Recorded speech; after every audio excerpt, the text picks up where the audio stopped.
When people enter the Indian Police Service, the IPS, they are starry-eyed and they have Singham-like idealism in mind. But as days roll by and they become part of the system, their idealism waxes and wanes. And the first sign of this is when the officer begins to think in terms of what his political boss wants rather than what the law demands. My first rendezvous with a politician was way back in August 2004. I was in my first independent charge as the police head of any district. I was posted in Dharwad district. I was just a month old in that post. The local court had issued a non-bailable warrant against the then Chief Minister of Madhya Pradesh. Executing non-bailable warrant meant arresting her. Eventually, this incident led her to resign from the post of Chief Minister. But for me, trust me, though this incident involved a person as high profile as the Chief Minister of a state, this has been the easiest to challenge till date. In India, we have a deep-rooted menace of VIP culture. The VIPs, particularly the politicians, are given special treatment of various kinds, one such being policemen given as gunmen to politicians. Now, in most of the situations, even when there is no real threat, gunmen are given as status symbols. And the more the gunmen,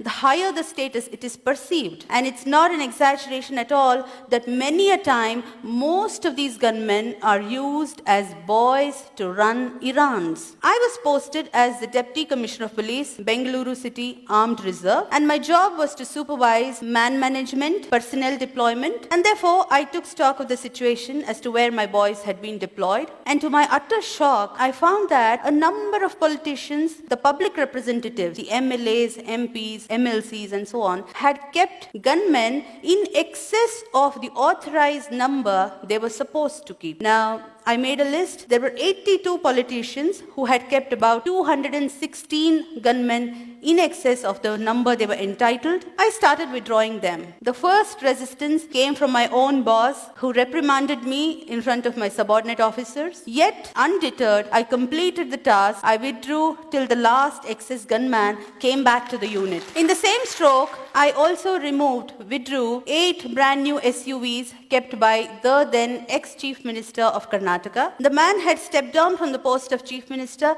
yet the vehicles had continued to be with him. I withdrew the vehicles, but I often wondered why my predecessors had not acted. What prevented them from setting things right? I later learned that these are called the dirty jobs. They are unpleasant tasks, inviting the wrath of the politicians, and nobody wants to do them. Not very long ago, I was posted as DIG Prisons, Bengaluru. I was there in that post for barely 17 working days, barring all the Sundays and holidays. And during that time, I witnessed similar special treatment being given to a convict. This convict was very powerful. She had been the close aide of the ex-Chief Minister of Tamil Nadu who died recently. The convict herself was slated to be the Chief Minister some time ago in that state. Now, the Supreme Court had convicted her under Corruption Act for possessing disproportionate assets beyond her known sources of income. Flouting the Honorable Supreme Court's orders, the jail officials had given special facilities to her as quid pro quo. So I reported this irregularity. And soon after this report, a number of people asked me, was your act a well thought out one or something done at the spur of the moment? Frankly speaking, I did not think of the consequences. There was no need to, because I was clear in my mind that I had acted in a manner most transparent and accountable, which every public servant is expected to. Now, after this report, I was slapped a defamation suit notice. So what is the take home? If you stir hornet's nest, be prepared for all kinds of oddities and notices. Now, the law is very clear. Rules are very clear. If a public representative is booked or named in the FIR as accused, be it the MLA or MLC or MP, he cannot claim it as his privilege. There can't be any privilege motion against the person who does it. Yet, unjustifiably, I was slapped the notice. I was made to appear before the privilege committee of the state legislature a number of times, and it dragged on for several years. And now, what is the take home? what is the lesson that the politician is driving home in this? He is trying to teach the lesson to a bureaucrat. If you take me head on, this is what is going to be meted out to you. He is creating a fear psychosis in the mind of not just that particular individual bureaucrat, but in the whole clan of bureaucrats. And if the bureaucrats gets scared and succumbs, the politician succeeds in his purpose. Trust me, not many officers are willing to face such notices, because for acts done in official capacity, these kind of notices create a lot of personal discomfiture. They take away personal time, energy, peace of mind, and of course money if you have to fight it out in the court of law, and therefore nobody wants to face them. But in my personal opinion, just like every occupation has its own occupational hazards, these notices, be it the privilege notice or the contempt notice or any other kind of notice, defamation notice, whichever, they are the occupational hazards which have to be faced boldly by the bureaucrat. Now, coming to the challenges that I faced as a woman in male-dominated police force, the peril is that the woman officer could be ignored, taken for granted, taken lightly. Her instructions can be thrown to air at times. I had one such shocking experience in Gadag district. In 2008, I was heading Gadag district police force. There was a powerful politician who had been a minister earlier. He addressed a gathering of his followers and made an inciting speech that made his followers to set ablaze on fire 3 government buses soon after his speech. Now, government buses mean public property bought out of taxpayers' money. I instructed my subordinate, the second in command of the rank of DYSP, to arrest the politician as he was prima facie guilty of abetment of the offense, and there was videographed evidence of his speech. Now, to my utter shock, not only my subordinate resisted, refused, but also kept on arguing relentlessly and kept lying to me that the politician had already left the town. I too did not budge. I had reached the police station in the morning and I kept sitting throughout the day. So it became evening, it became night. The clock struck 9 at night, 9:15, 9:30, 10. And finally, when the police staff saw that I'm not budging